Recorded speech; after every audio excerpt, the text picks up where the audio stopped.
a 3.29 billion Polish zloty modernization program, equivalent to over 815 million United States dollars.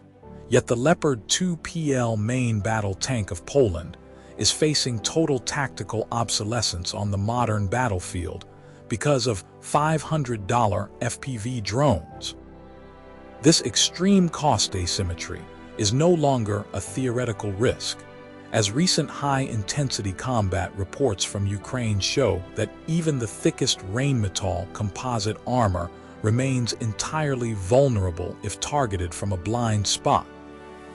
Military observers are witnessing a crisis where a $5.7 million upgraded armor asset can be rendered completely useless by a commercial loitering munition.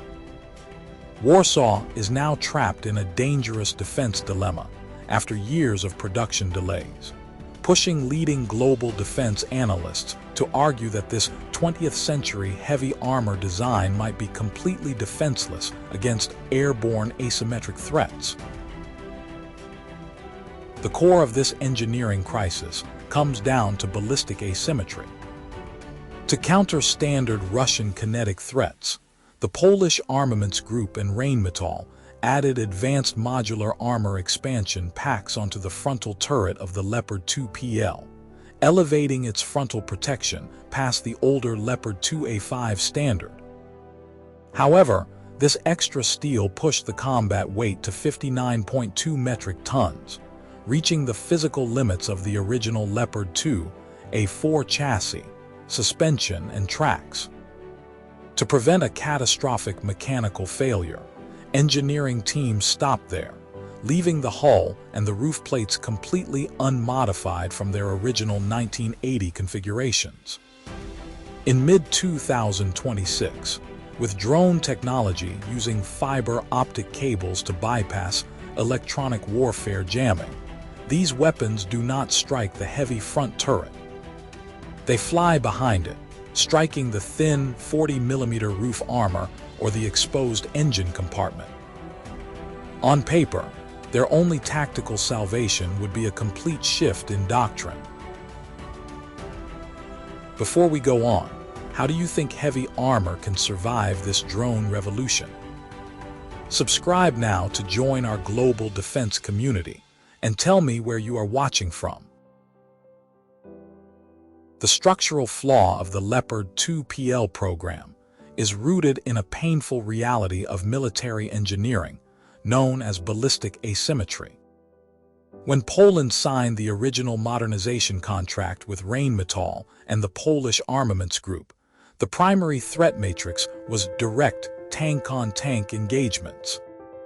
To match modern Russian platforms like the T-90M, the upgrade added advanced modular armor protection packs to the front and sides of the turret. This created a highly survivable frontal arc that exceeds the protection levels of the Leopard 2A5. Inside the turret, the dangerous hydraulic drive systems were completely removed and replaced with fully digital, electronically controlled stabilization units. However, these massive engineering upgrades introduced a critical physical limitation. The additional composite armor packs pushed the total combat weight of the vehicle from 55.1 metric tons to 59.2 metric tons. This maximum weight sits precisely at the structural threshold of the original 1980s Leopard 2A4 chassis, torsion bars, and final drives.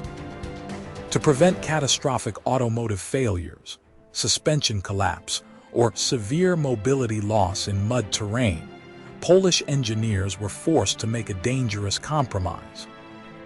They left the hull armor and the top roof plates completely unmodified from their original Cold War factory specifications. This means that while the front turret can withstand heavy kinetic energy penetrators, the roof armor remains a uniform sheet of rolled homogeneous steel, measuring between 20 and 40 millimeters thick. This design flaw leaves the platform completely exposed to modern top-attack loitering munitions. Combat data emerging from Eastern European test centers reveals that standard commercial drones carrying PG-7VR tandem high-explosive anti-tank warheads can easily penetrate 40 millimeters of steel armor. By failing to integrate explosive reactive armor on the upper chassis, this multi-million-dollar upgrade leaves the most critical components vulnerable to inexpensive airborne threats. Faced with these severe technical vulnerabilities, Warsaw is not standing still. Military planners have rapidly adjusted their battlefield doctrine to transform how these upgraded assets operate. Instead of deploying the Leopard 2PL as a frontline breakthrough weapon, the Polish land forces are implementing immediate tactical fixes. To mitigate the top attack threat, field workshops have begun installing passive steel grid structures and specialized cage armor over the thin roof and rear engine bays to deform incoming drone warheads before impact. More importantly, Poland is leveraging the vehicle's true strength, which is the locally developed PCO Asteria 3 third-generation thermal imaging sight. By combining this exceptional day and night optics suite with the upgraded RH-120L 44 smoothbore gun, crews can identify and engage targets at extended ranges of up to 4 kilometers, effectively repurposing the platform as a long-range sniper tank operating safely behind the frontline drone hunting zones. However, the definitive solution to this armor crisis is an aggressive strategic shift in procurement. Poland has moved away from further heavy reliance on German hardware, diverting massive financial resources toward rapid modernization. This is anchored by a historic $6.7 billion United States dollar contract signed with South Korea for the K2 Black Panther platform. Unlike the physical limitations of the Leopard 2PL, the forthcoming localized K2PL variant, scheduled for production at the Gliwice facility, integrates advanced defensive technologies directly from the blueprint stage. The K2PL is designed with built-in pangolin explosive reactive armor across the upper hull and a hard-kill active protection system capable of neutralizing airborne threats before they touch the vehicle. This dual-track strategy means that while the Leopard 2PL serves its role in defensive secondary lines, it is rapidly handing over the strategic vanguard to a new generation of fully protected armor.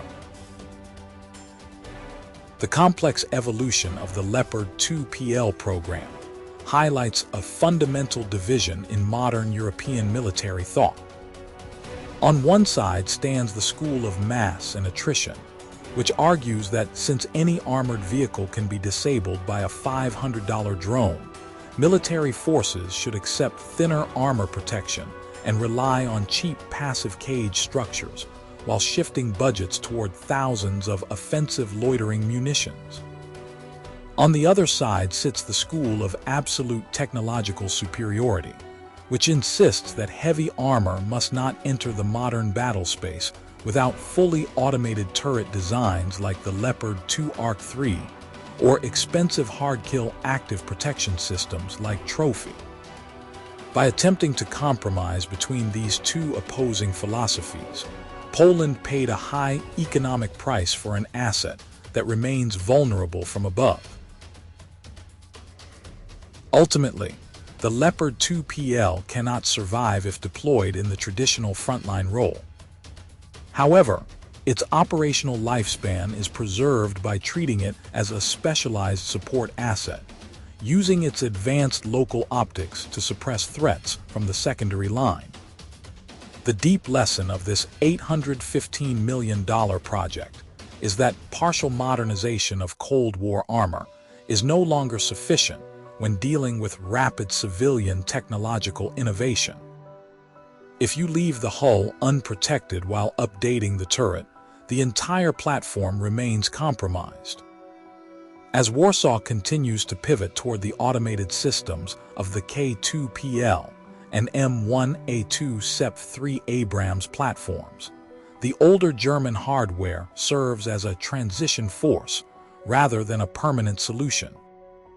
This reality forces every North Atlantic Treaty Organization country to reevaluate their own reserve fleets.